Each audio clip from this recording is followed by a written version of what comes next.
కొంతమంది సంబంధం కానీ అవకాశం లేకపోతే త్యాగమే తప్ప సంపాదించినా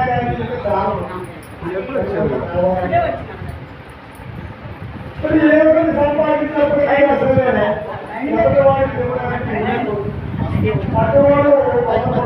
రోడ్ సందులో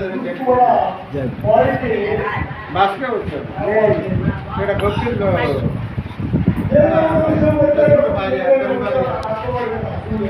మన ఇది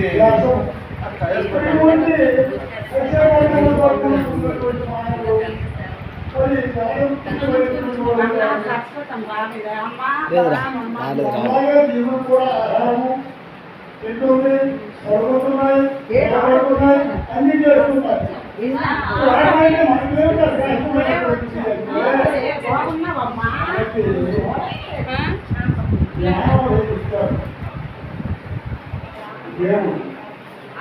ఆ జ్ఞానోదయము అన్నటువంటి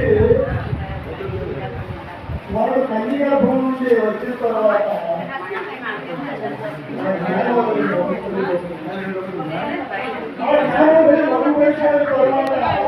దానికి మళ్ళీ జ్ఞానోదయంలో ఉన్నటువంటి గురువు ఆ గురువు ద్వారా మళ్ళీ ఈ మానవుడు అంటే సంప్రదింపులు చేసి ఆ సేవ చేసి తెలుసుకుంటే కానీ తనకి జ్ఞానోదయం కలుగుతుంది. మరి జ్ఞానోదయం కలగకపోయిన తర్వాత అనేకమైనటువంటి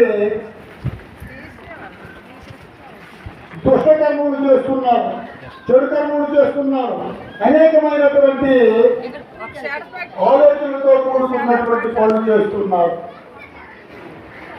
ఎలాగ శ్రేష్టమైన వాడు అవుతాడు అంటే మానవుడు ఈ పుట్టుకలు అన్నటువంటి రెండు కూడా ప్రతి జీవికి ఎంతవరకు ఉన్నారు. కొడుకు మానవుడు గొడవ జనం సస్య పోతాను పోతే సస్తాను. ఈ పుట్టుకలు అనేటువంటి దాని వల్ల ఏదైనా స్వేచ్ఛ ఉన్నదా? తల్లిదండ్రులు అసలు ఊరికొంటలో నుండి తర్వాత ఆ పుట్టుల బయటకు వచ్చిన తర్వాత ఈ బయట ప్రపంచంలో కారణాక మళ్ళీ ఈ బయట కారణాక మళ్ళీ అభివృద్ధిలో పడిపోతున్నారు. మళ్ళీ అదే కర్మలు చేసి మళ్ళీ వర్గానికి వెళ్ళేటప్పుడు మనకి అనుమానుసారంగా పేరు వెంకటరమణ చనిపోయేటప్పుడు కూడా ఆ ప్రాణం పోయేటప్పుడు కూడా అనేక బాధలు ఆ ప్రాణం పోతూ ఉంటారు. ఈ రోజు భార్యతో